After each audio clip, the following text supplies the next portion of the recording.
Hello மக்களே, welcome to middle class gully cricketers. Hello Kishore bro. So இன்னைக்கு all exciting WTC ஃபைனல்ஸோட ப்ரிவியூக்கு வந்திருக்கோம். மோரார்லெஸ் ஒரு இந்தியா தான் வரும் அப்படின்னு எதிர்பார்த்துட்டு இருக்கும்போது அவுட் ஆஃப் தி சிலபஸ்ல இருந்து ஆஸ்திரேலியா அண்ட் சவுத் ஆஃப்ரிக்கா வந்து இந்த WTC ஃபைனல்ஸ் ஆடுறாங்க. ஆஸ்திரேலியா நிறைய சீரீஸ் ஆடினாங்க, பட் சவுத் ஆஃப்ரிக்கா கம்மியாக தான் ஆடினாங்கன்னு நினைக்கிறேன். அரௌண்ட் 12 டெஸ்ட் மேட்சஸ் தான் ஆடினாங்கன்னு நினைக்கிறேன். ஸோ அதுல இருந்து இப்போ குவாலிஃபை ஆகி வந்திருக்காங்க. நல்ல டீம்ஸ், டூ டிசர்வ் டீம்ஸ் நல்லா பண்ணியிருக்காங்க. பட் சவுத் ஆப்பிரிக்கா பெருசா பெரிய டீம்ஸோட எதுவும் பெரிய டூர்ஸ்னு வெளியில போய் எங்கேயுமே ஆடல. வேற ஆஸ்திரேலியா ஒரு பிஜிடி ஆடினாங்க அண்ட் 2-3 டூர் வெளில அவையெல்லாம் போய் கூட ஆடினாங்க. So as of now team படி பார்த்தா, இது படி பார்த்தா ஆஸ்திரேலியா தான் ப்ராபபிள், ஐ மீன் வின்னர்ஸா இருக்கிறதுக்கான சான்ஸ் இருக்கு. பட் 2025 வந்து இட்ஸ் நோன் ஃபார் அண்டர் டாக்ஸா இருக்கு. எல்லா அண்டர் டாக்ஸ் டீம்ஸும் வந்து நல்லா பண்ணிட்டு இருக்காங்க. கப்பே இல்லாத டீம் கப் அடிச்சிட்டு இருக்காங்க. ஸோ ஹோப்ஃபுல்லி இந்த வருஷம் சவுத் ஆப்பிரிக்காக்கான இயரா கூட இருக்கலாம். So we have Kishore bro. இதை சொல்லுங்க கிஷோர் ப்ரோ, உங்க இனிஷியல் தாட்ஸ் என்ன? ஆஸ் யூஷுவல் எல்லாமே கவர் பண்ணிட்டீங்க. ஆமா, அவங்க வந்து ரொம்ப கம்மியா தான் ஆடினாங்க. மேபி இன்னும் ஒரு அவே சீரியஸ் அந்த மாதிரி ஏதாச்சும் ஆடினாங்கன்னா வேற டீம் கூட வந்திருக்கலாம். இந்தியா இல்ல இங்கிலாண்டோ இல்ல நியூசிலாண்டோ யார் அந்த டாப் 5ல இருக்காங்களோ அவங்க வந்திருக்கலாம். ஸோ அது ஒரு பெனிஃபிட்டா போச்சு. அதுக்கப்புறம் கமிங் டு ஆஸ்திரேலியா, அவங்க நிறைய சீரியஸ் ஆடினாங்க, நல்லா ஃபைட் பண்ணாங்க. பிஜிடியா இருக்கட்டும், அதுக்கப்புறம் ஒரு சவுத் ஆப்பிரிக்கா ஏதோ சம் சீரியஸ் ஆடினாங்க. சாரி. பட் இந்த டோர்னமெண்ட் வந்து எப்படி இருக்கும்னா ஒரு எக்ஸைட்மெண்டா தான் இருக்கும். ஏன்னா நீங்க சொன்ன மாதிரிதான் எல்லா டீமும் என்னென்னவோ நடந்தது. ஒரு மிராக்கல் நடந்தது ஐபிஎல்லையும். அன்பார்ச்சுனேட், அதை பத்தி டிஸ்கஸ் பண்ண வேணாம், ஆல்ரெடி பண்ணிட்டோம். ஸோ பயங்கரமான மேட்சா தான் இருக்கும். பட் ஓப்பனா சொன்னா எனக்கு இப்பதான் நான் ஸ்டார்ட் பண்ணதான் சொன்னேன். உண்மையா சவுத் ஆப்பிரிக்கா டீம் பார்த்தா பாப்பம் பட்டி அணி மாதிரி தான் இருக்குது. ஆனா அவங்க ஏதாச்சும் ஒரு மிராக்கல் பண்ணாங்கன்னா அவங்க வேற ஒரு பல வருஷமா அவங்க டீம் ஸ்டார்ட் 1970s சம்திங் ஆரம்பிச்சாங்க நினைக்கிறேன் அவங்க கேம் விளையாடுறதுக்கு. அப்படிலேருந்து வரைக்கும் ஒண்ணுமே அடிக்கல. இது அடிச்சா நல்லா தான் இருக்கும். பவுமா ஆல்ரெடி நிறைய பெரிய பெரிய ரெக்கார்ட்லாம் பண்ணியிருக்காரு. இந்த ஒரு ரெக்கார்டையும் பண்ணிட்டானா என்னோட ஃபேவரட் வேற அவரு. So let start with the team. அவங்களோட 15 மேன் ஸ்குவாட் போயிடலாம். நானே ஸ்டார்ட் பண்ணிடுறேன். சவுத் ஆப்பிரிக்கா பாத்தீங்கன்னா அந்த 50 மேன் ஸ்குவாட்ல வந்து யாருமே ஒரு 50 டெஸ்ட் ஆடி இருப்பாங்களா அப்படின்ற மாதிரி தான் இருக்கு. பேட்டர்ஸ்ல பார்த்தா அதிகபட்சம் மார்க்ரம் தான் இருக்கிறாரு. பவுமா கூட ஒன்னும் தொடரல, 50க்குள்ளதான் இருக்கிறாரு. அதுக்கப்புறம் பார்த்தா ஒரு பெரிய கை, என் தலைவன் ரபாடா இருக்காரு. அதிகமா விளையாடி வச்சு ஒரு 300 விக்கெட் எடுத்து ஒரு பெரிய ஆளுன்னு பார்த்தா கேசவ் மகாராஜ் ஆடி இருப்பாருல 50 டெஸ்ட் இல்லையா? அவரு நான் பேட்டர்ஸ்ல சொல்றேன். பவுலர்ஸ்ல ஒரு 2 பேர் இருக்காங்க. அந்த டீமே 4 பேர் தாங்க நம்பி இருக்கு. பவுமா, மார்க்ரம், மகாராஜ், ரபாடா, இவங்கெல்லாம் இந்த 4 பேர் தான். ஆனா ஒத்துக்கிற ரீசன்ட் ஃபார்ம்ல ஜார்ஜி, ரிக்கல்டன், பெடிங்கம், வார்னி அவங்க எல்லாம் நல்லா பண்ணாங்க. பட் அவங்க எந்த டீம் கிட்ட விளையாடுனாங்கட்டா மேட்டர்ஸ். பாகிஸ்தான், அதுக்கப்புறம் வேற ஏதோ டீம் கிட்ட ஒரு ஆவரேஜான டீம்ஸ் கிட்ட தான் பெர்ஃபார்ம் பண்ணியிருக்காங்க. விளையாடும் மேட்சஸும் கிடைச்சிருக்கு. ஜிம்பாப்வே கிட்ட அந்த மாதிரி தான் ஆடி இருக்காங்க. 15 மேன் ஸ்குவாட்ல வந்து பெட்டரா தான் இருக்கு. உங்களோட வெல் நோன் போலர், உங்களோட ஃபேவரட் மார்க்கோ யான்சன் இருக்காரு. அதுக்கப்புறம் நெகிரி ஒரு 55 மேட்ச் தான் ஆடி இருக்காரு. அதுக்கப்புறம் முல்டரா இருக்கட்டும், கால்வின் பாஸ்டா 2 டெஸ்ட் ஆடி இருக்காரு. முல்டர் ஒரு 4 டெஸ்ட் ஆடி இருக்காரு. டான் பேட்டர்சன் வந்து அவர் ஒரு 10 டெஸ்ட் ஆடி இருக்காரு. சோ ரொம்ப செனுரா முத்துசாமி நல்ல பிளேயரு. ஆனா பார்த்தா அவர் 8 டெஸ்ட் ஆடி இருக்காரு. என்னையா இது அப்படின்ற மாதிரி இருக்கு. அதனால இந்த மாதிரி ஒரு ஸ்குவாடை வச்சுக்கிட்டு எப்படி என்ன பண்ண போறாங்க? விக்கி கிட்ட சொன்னேன் சும்மா, இப்பயும் சும்மா சொல்றேன். பட் அது எந்த நட்டிங் அகெயின்ஸ்ட் சவுத் ஆப்பிரிக்கான்னு சொல்ல மாட்டேன் நினைக்காதீங்க. சப்போஸ் சவுத் ஆப்பிரிக்கா ஃபர்ஸ்ட் ஆனாங்கன்னா 100க்கு ஆல் அவுட். அப்படி போலிங் போட்டாங்கன்னா அவங்க 400 ரன் அடிப்பாங்க ஆஸ்திரேலியா. அப்படிதான் இருக்கு இந்த ஸ்குவாடை பார்த்தா. பட் இது ஆப்போசிட்டாவும் நடக்கலாம். மேபி ஆஸ்திரேலியா நல்லா பெர்ஃபார்ம் பண்ணலாம். ஆனா அந்த ஆஸ்திரேலியா ஸ்குவாட்ல அந்த 15 மேன்ல பார்த்தா அந்த டாப் 5 காவஜா, கான்ஸ்டஸ், லேபஸ்டெக்னி, ஸ்டீவன் ஸ்மித், எட், இந்த 5 பேரை யாரும் அவுட் பண்ண போறீங்க? இவங்க என்னடா பண்ண போறாங்க? சரி, அப்படி அவங்கள மிஸ் பண்ணாலும் கேரி, அவங்கள மிஸ் பண்ணாலும் ஒண்ணு கிரீனா இல்ல வெப்ஸ்டரோ. அதுக்கப்புறம் அந்த 4 பில்லர் மாதிரி போலர்ஸ் அவங்கள வச்சுக்கிட்டு ஐயோ சீரியஸாவே அந்த ஒரு அநியாயமா ஒரு வாய்க்கூசாம ஒரு விஷயம் சொன்னேன். குஜராத் டைட்டன்ஸ் சொன்ன அந்த பழைய ஆஸ்திரேலியா டீம் மாதிரி இருக்காங்க. இல்ல இந்த டீம் பார்த்தா சத்தியமா அந்த 2000 டைம் மெமரி பண்ற ரீக்ரியேட் பண்ற மாதிரி தான் இருக்கு ஆல்மோஸ்ட். சோ இதுதான் என்னோட இனிஷியல் டாஸ் பிளஸ் டீம் அனலைஸும். அதுக்கப்புறம் பிளேயிங் லெவன்ஸ் பத்தி பேசலாம் என் சைட்ல. நீங்க ஏதாச்சும் ஆட் பண்ணணும்? ஆஸ்திரேலியன் ஸ்குவாட் பார்க்கும்போதே கொஞ்சம் பயமா தான் இருக்கு. என்னதான் வார்னர் இல்ல, ஒரு மாதிரி என்ன சொல்றது, அவங்களுமே அந்த ஒரு டிரான்சிஷன் பீரியட்ல போறாங்க அப்படிங்கிறப்போ பட் அவங்கள்ட்ட அந்த ஒரு அந்த ஃபாஸ்ட் பவுலிங் கன்ஸ் இருக்காங்க. மிச்சல் ஸ்டார்க் இருக்கட்டும், ஜாஷ் ஹேசில்வுட் இருக்கட்டும், பேட் கமின்ஸா இருக்கட்டும், அவங்களுக்கு வேணும்னா ஸ்காட் போலண்ட் வேற இருக்காரு. பியூ வெப்ஸ்டர் பார்த்தோம், ஒரு ஒரு புது பேக்கேஜ் பிஜிடிலேயே வந்து அவ்வளவு சூப்பரா போட்டாரு. அவர் பேட்டிங் வேற ஆடுவாரு. பிளஸ் நேதன் லேயன் சொல்லவே வேணாம். அவர் ஒரு என்ன விக்கெட் இருந்தாலும் அவர் நீட்டா வந்து 4 விக்கெட் 3 விக்கெட் எடுத்துட்டு போயிட்டே இருப்பாரு. பேட்டிங் அவங்க இப்போ எப்படி போக போறாங்க? Usman Khawaja with Steve Smith போக போறாங்களா, இல்ல Usman Khawaja with Sam Konstas போக போறாங்களா அப்படின்னு தான் பார்க்கணும். ஏன்னா Beau Webster and Cameron Green 2 பேரும் ஆட வச்சாங்கன்னா உஸ்மான் கவாஜா ஸ்டீவ் ஸ்மித் தான் ஓபன் பண்ணுவாங்க. இல்லைன்னா மேபி சாம் கான்ஸ்டஸ் ஆட வச்சுட்டு in place of Cam Green தான் ஆட வைப்பாங்கன்னு நினைக்கிறேன். ஏன்னா கேம் கிரீன் நடுவில் எதுவும் பெருசா ஆடின மாதிரி தெரியல. வெப்ஸ்டர் தான் நிறைய ஆடிட்டு இருக்காரு. சவுத் ஆப்பிரிக்கா டீம் அவங்க ஆக்சுவலா ஒரு டிரான்சிஷன் ஃபேஸ்ல இருக்காங்க. எல்லாரும் போயிட்டாங்க. குவிண்டன் டீகாக் போயிட்டாரு. எல்லாம் இது மேபி நான் இந்த மாதிரி இடங்கள்ல வந்து நான் ராசி வேண்டர் டூசனை இது பண்ணுவேன். ஏன்னா அவர் ஓடிஐல கொஞ்சம் டெஸ்ட் நான் காட்டிட்டு இருப்பாரு. ஸோ மேபி டெஸ்ட்ல எடுத்திருந்தாங்கன்னா கொஞ்சம் கரெக்டா இருந்திருக்கும். பட் ஏன் வேண்டர் டூசனை விட்டாங்கன்னு தெரியல. அவர் ஒரு நல்ல பிளேயர், நல்ல அந்த மிடில் வந்து நல்லா உங்களுக்கு இது பண்ணி கொடுப்பாரு. அவரை மட்டும் தான் மிஸ் பண்ணிட்டாங்க. நீங்க சொன்ன மாதிரி அந்த 4 பிளேயர்ஸ் தான், Aiden Markram, Temba Bavuma, Ryan Rickelton, அவங்களாம் தான் ஜெயிச்சு கொடுக்கணும். அண்ட் எனக்கு தெரிஞ்சு மேபி கார்பின் போஷ் தான் ஆட வைப்பாங்க. அந்த ஒரு பேட்டிங் குஷன் எக்ஸ்ட்ராவா கிடைக்கும் அப்படின்னால கார்பின் போஷ்க்கு தான் போவாங்கன்னு நினைக்கிறேன் instead of Lungi Ngidi.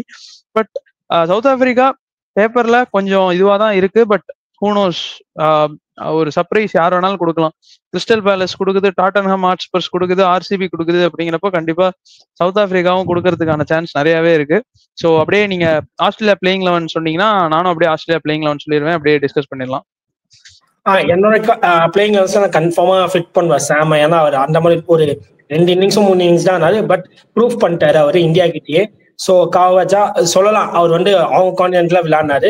Still இதுவும் அவையில தான் விளையாடுறாங்க. அதனால காவாஜா, சாம் கான்ஸ்டஸ், அதுக்கப்புறம் லாம்பர்ட் ஸ்டெட்னி, Steven Smith, Travis Head, Carey, Green இல்ல வெப்ஸ்டர்ஸ். நான் வெப்ஸ்டர்ஸ்க்கு போறேன்.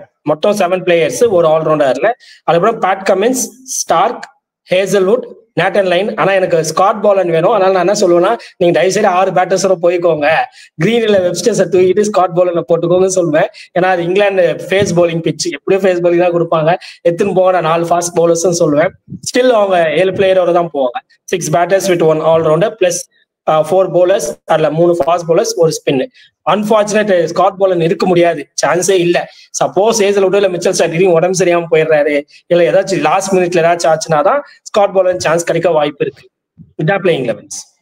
அதேதான், எனக்குமே சிமிலர் தான். பட் இன்கேஸ் அவங்க சாம் கான்ஸ்டஸ் ஆட வைக்காம, ஓகே வேணாம், சாம் கான்ஸ்டஸ் வந்து இன்னும் பெரிய ஒரு எக்ஸ்பீரியன்ஸ் கிடைக்கலன்ட்டு நினைச்சு சாம் கான்ஸ்டஸ் உட்கார வச்சுட்டு மேபி ஸ்மித்தை ஓபன் பண்ண வைப்பாங்களோ அப்படின்னு தோணுது. இல்லைன்னா நீங்க சொன்ன அதே சிமிலர் பிளேயிங்ல வந்தான். எனக்கு தெரிஞ்சு ஸ்காட் போலண்ட் வந்து இஸ் மோர் ஆஃப் அந்த ஒரு லைன் அண்ட் லென்த் பவுலர் தான். அவர்கிட்ட அந்த ஒரு இது கிடைக்காது அப்படிங்கிறனால, அந்த ஸ்விங் இருக்காதுங்கிறனால மேபி அவர் பேர் எடுக்க மாட்டாங்க அப்படின்னு தான் தோணுது. ஏன்னா is good with this line and length, ஒரே இடத்துல நூல் பிடிச்ச மாதிரி போடுவாரு. பட் அன்பார்ச்சுனேட்லி அவருக்கு அந்த மூவ்மெண்ட் பெருசா இருக்காது கம்பேரிட்டிவ்லி மற்ற பவுலர்ஸை கம்பேர் பண்ணும்போது. அண்ட் பியூ வெப்ஸ்டர் வந்து அவர் தான் அந்த ஒரு இம்பாக்ட் பிளேயரா இருப்பாரு அப்படின்னு தோணுது. ஏன்னா ஹி ஹாஸ் அந்த ஒரு பொட்டன்ஷியல் சூப்பரா இருக்கு. ஸ்ட்ரைட்டாவே கொண்டு வந்து இந்தியா மேட்ச்ல ஆட விட்டாங்க, ரொம்ப நல்லா பண்ணாரு. அண்ட் நேதன் லயனோட பார்ட்டுமே கொஞ்சம் குரூஷியலா இருக்க போகுது. ஏன்னா south Africans known for playing spin, அவங்க கொஞ்சம் நல்ல டீசென்டாவே ஆடுவாங்க. ஒரு டெம்பா பவுமாவா இருக்கட்டும், ஒரு எய்டன் மார்க்ரமா இருக்கட்டும், ஈவன் டோனி டிசார்ஜி கூட ஒரு good player off spin. So அவர் எப்படி வந்து சவுத் ஆப்பிரிக்கன் டீமை டேக்கிள் பண்ண போறாரு அப்படிங்கறதுதான் இருக்கு. அடுத்து அப்படியே சவுத் ஆப்பிரிக்கா பிளேயிங்லான்னு சொல்லிடுறீங்க? நான் ஸ்டார்ட் பண்ணிட்டேன். ஸ்டார்ட் பண்ணுங்க. அதேதான், Aiden Markram, Tony de Zorzi, Ryan Rickelton, top order நல்ல சாலிடா இருக்கு. அதுக்கப்புறம் வருவாரு டெம்பா பவுமா வருவாரு.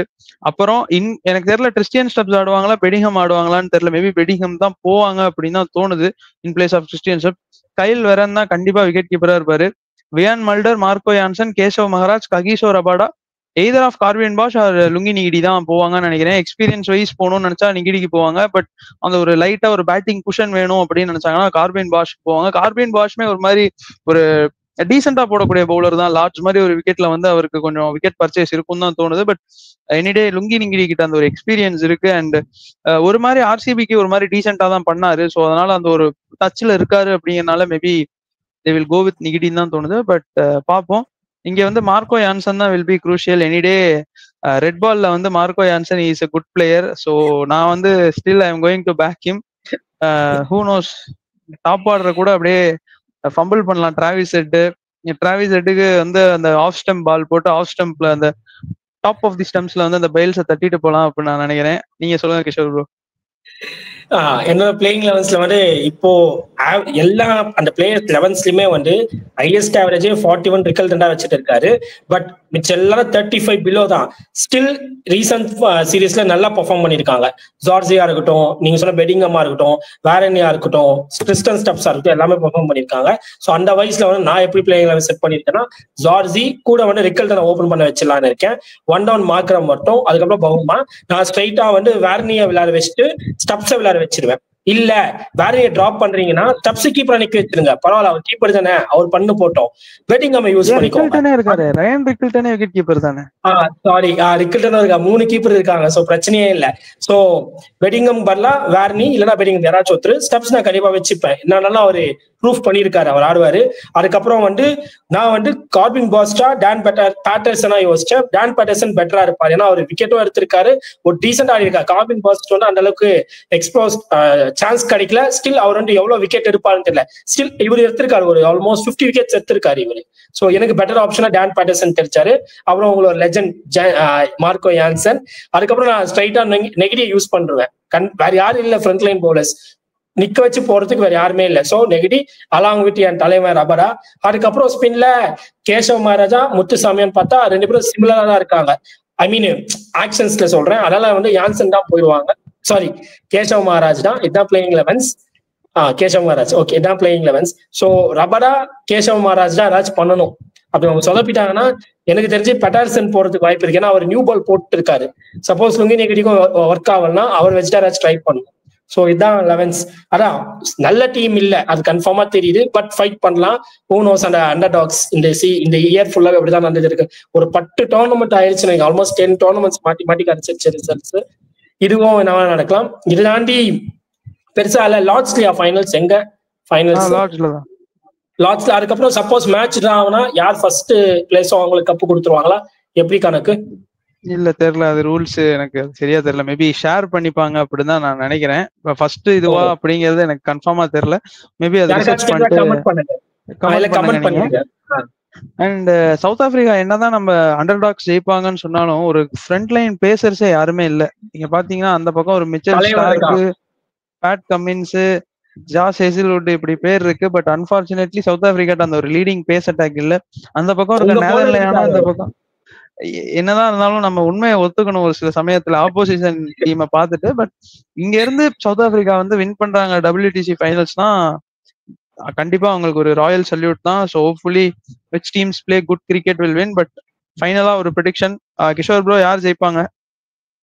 இல்ல நான் எந்த டீம் வின் பண்ணுவாங்கன்னு சொல்றேன்னா என் டீம் நிறைய சொதப்பி இருக்கு. So I will go with Australia. Okay, so நான் வந்து சவுத் ஆப்பிரிக்காவை பேக் பண்றேன். கிஷோர் ப்ரோ ஆஸ்திரேலியாவுக்கு போறதுனால. ஸோ இன்னைக்கு 9th ஜூன் பண்றோம். ஸோ மேட்ச் முடிஞ்ச உடனே ஒரு மேட்ச் ரிவ்யூ வருவோம், அப்போ தெரியும் யார் என்ன பண்ணிருக்காங்கன்னு. ஸோ வித் தட் நோட் நாங்க இன்னைக்கு ப்ரிவியூவை முடிச்சுக்கிறோம். நாங்க ஏதாவது மிஸ் பண்ணியிருந்தா நீங்க கண்டிப்பா கீழே கமெண்ட் பண்ணுங்க. கண்டிப்பா அடுத்த லைவ்ல அதுல அடுத்த வீடியோல வந்து சந்திக்கும் வரை me Prabhu and Kishore bro signing off. Have a good day guys. Bye bye.